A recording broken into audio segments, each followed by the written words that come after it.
এই স্বৈরাচারী সরকার হটানোর জন্য এত বড় বড় রাজনৈতিক দল ব্যর্থ হয়েছে। 4 দিনের মাথায় এই স্বৈরাচার সরকার হটাতে পেরেছে। যে ছাত্র নাগরিক অভ্যুত্থান ঘটাতে পারে, সেই ছাত্র নাগরিক রাষ্ট্র গঠনও করতে পারে।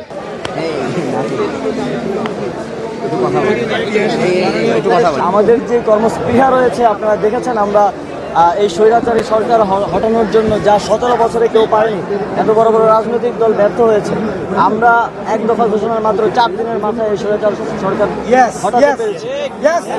এবং এই কর্মস্পৃহা, এই দেশপ্রেম দিয়ে আমরা ক্যাবিনেটেও আশা করি, আমি এবং নাহিদ ইসলাম যারা ছাত্র আন্দোলনের পক্ষ থেকে আছি, আমরা আমাদের যোগ্যতার প্রমাণ করতে পারবো এবং প্রমাণ করতে পারবো। গত কিছুদিন ধরে আমরা দেখেছি ছাত্র জনতার উপস্থিতিতে যে বর্তমান আনপ্রেসিডেন্টেড চ্যালেঞ্জগুলো এসেছে, সেই চ্যালেঞ্জগুলোকেও কিন্তু ছাত্র জনতা অতিক্রম করছে।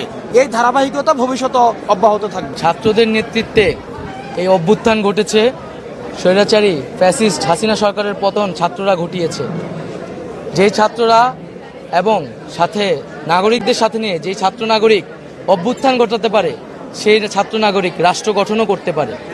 এবং আমরা যেই কমিটমেন্ট করেছি এবং আমাদের যে শত শত ভাই বোনেরা শহীদ হয়েছে, তাদের প্রতি যে আমাদের শ্রদ্ধা এবং প্রতিশ্রুতি, তার বাস্তবায়ন করা এবং একটি সুন্দর বাংলাদেশ, একটা নতুন রাজনৈতিক বন্দোবস্ত তৈরি করাই আমাদের প্রধান এবং প্রথম লক্ষ্য হবে।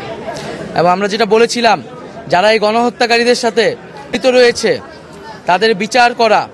এবং আমরা দেখেছি যে স্বৈরাচারী ফ্যাসিস্ট হাসিনা দেশ ছেড়ে পালিয়েছে, আমরা অবশ্যই তাকে বাংলাদেশে ফিরিয়ে এনে গণহত্যার দায়ে বিচারের দায়ে দণ্ডিত করব এবং দ্রুত সময়ের মধ্যে আইন শৃঙ্খলার পরিবেশ ফিরিয়ে আনা, মানুষের জীবনের নিরাপত্তা, মানুষকে নিশ্চয়তা দেওয়াটাই এই সরকারের প্রধান কাজ হবে।